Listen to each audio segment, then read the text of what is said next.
Одоо манай залуучуудын нэг том айдас бол аливаа үүдэл ихтэй алдаа гарахаас их хайгаад байна. Ер нь алдаа маань амжилтын үндэс гэж ярьдаг. Та энэ үг талаар юу гэж боддог вэ? Тий, алдаа бол амжилтын үндэс гэж одоо хаасаагүй л ярьдаг л да. Эвэл би нэг боддог юм. Нэг үж боддог. Энийг ярьж байгаа хүн болвол юу гэхээр хэзээ ч амжилтанд хүрэхгүй гэж. Өө зөв. Яагаад тэгэж? Тий. Хэзээ ч амжилтанд хүрэх. Алдаа бол амжилтын үндэс гэж ярьж байгаа бол энэ хэзээ ч амжилтанд хүрэхгүй гэж. Өө зөв. За яагаад вэ гэж? Яагаад? Жишээл ингээд хөрснөөс ингээд доош ингээд сайхан юуны нарсны үндэс байгаа байхгүй. Одоо яг сайхан одоо тужийн нарсны үндэс сайхан ингээд газар тэр чигээр үндэс байгаа байхгүй. За тэгээ ухаад үзэхдээ тэр чигээр үндэс. А гэтэл тэр нарсны үндэс дээр хос бод урах уу гэж би хүмүүсээс асуудаг.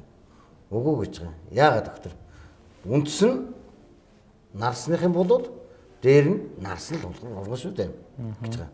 За тэгвэл алдаа бол амжилтын үндэс гэдэг. Үндэс нь алдаа юм бол дээр нь юу урах вэ гэхээр алдаа л урах гэж байгаа байхгүй юу? Харин алдааны үндэс бол алдаа. Тийм байна.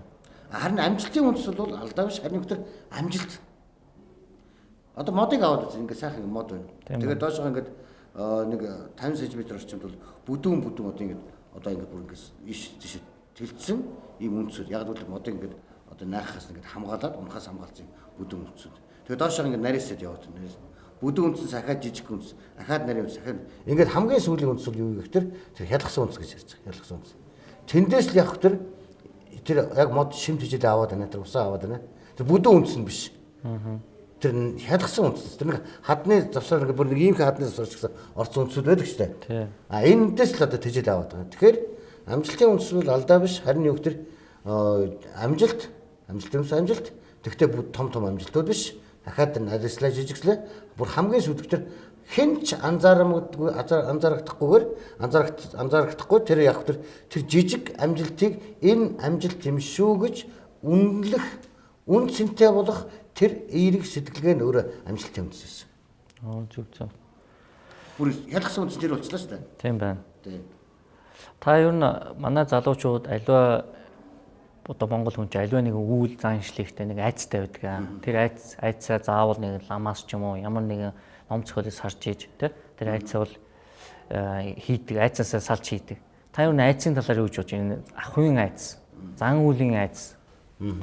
Тэгээд энэ дэр юм байдаг л да. Яг Монгол үгээ хөөхтөр юм бол Монголын одоо энэ хэл цэврүүц өөрөө тэр чигээр гүн ухаан байдаг. Нэг айхтар одоо юунаас хайхад байхгүй. Жишээлбэл хийвэл бүү айвал бүү хийгээл хэлцэл байхгүй юу? Ингийн тийм. Хийвэл бүү айвал бүүхий. Айж байгаа бол орчихгүй да тийм байна. Эсвэл яа гэм ихтер бас одоо гоё үг байна. Тэний хүн тэг дундурна гэж. Тийм байна. Тийм, тэний хүн тэг дундурна. Тэгэхээр энэ маань юу гэсэн үг тэр ерөөсөө чи зорилгоо тодорхойлсон бол яасан бэ? Тэрний хэллөө ерөөсөө тэр чигээр яв. Ямар нэгэн байдлаар нөлөөл битгий автаад шууд яв гэж. Ингэж хэлсэн байна. Тэгэхээр энэ дэр нэг тэр айцтай нэг юм хэлээ л да нэг бас Монгол ардын нэг үлгэр л дээ. Бас монголчуудын л одоо ярьдаг зүйл. Мэлхий байж байгаа цөөрөн дотор юу хэдэн мэлхий байсан байгаа ус нь ширгсэн. Тэгээд одоо мэлхүүрэнд амьд гарах гэдэг явах та заашаа мод руу авирч харъя ойр хавь цөөрөн байна уу усулдж уу гэж харъя гэсэн. Хэн гарах вэ? Би гараа гэж олон мэлхэнүүд гэсэн. Ингээд бүгдээрээ л олон мэлхэн тэр мод руу авирсан юм байна л да. Тэгээд хамгийн сүүлд ганцхан мэлхий гарсан байдаг. Тэгээд тэр ямар мэлхий байсан бэ гэж би хүмүүсээс асуудаг юм. Хүмүүс бас ихэнх нь хэлэхгүй шүү. Тэгээд тэр ямар мэлхий тэр дүлийн мэлхий байсан байдаг байхгүй. Зөв. Тийм. Яг л тэр гадна талаас мэдээл авахгүй. Тэр айлгаад байгаа тэр мэдээллүүдгээс мань сонсохгүй. Яг авч хөгшилдсөн зайлвал. Анх тэр доор байхдаа яс за энэ модны орой руу гараад шүгэд гарцсан. Тэгэл бодцсон, ойлгоцсон. Тэгэл ясмын ороод ирнэ гарцсан. Тэгэл яг л хүн шигээс энийг одоо сайн тэний хүн тэг дундурна гэдэг шиг гадны нөлөөллөөс хит их автах нь өөрөө тэр сэтгэл догдлол айцыг бүрдүүлээд байгаа. Айцыг хэдий ч нэ бүрдүүлнэ төдий ч нэ яг тэр одоо баригдчих байхгүй. Ерөнхийдөө үлэгдэж байгаа гэсэн. Үлэгдэж байна гэсэн үг тийм. Тэгэхээр залуучууд бид бол маш их олон мэдээллийн хэрэгэнд амьдарч байна. Тэр их мэдээлэл маань бидний бас хүлэх нэг арга, хүлэх нэг хэрэгсэл болчиход байна гэж та хэлэхээр байна. Үнэн. Тийм байна. Мэдээлэлтэй харьцах нь зөв боловч хит их мэдээлэл нь өөрөө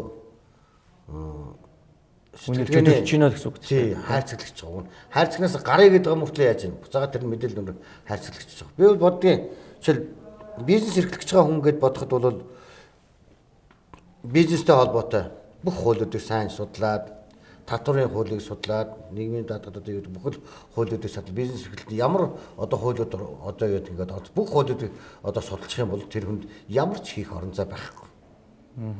Мэддэггүй байх юм бол хийчин. Тухайн үед нь яасан мэдээж асуудал гарч ирнэ. Тэр үед нь бол зохицуулна. Тэгэхгүй бол одоо үндсэндээ одоо Монголын бизнесүүд яагаад одоо ингэ бас бизнес ихэд хүнд байна гэдэг юм. Тэр орчин чинь өөрөө ингээд бүр ингээд барьцсан орчин гэж би харддаг шүү дээ.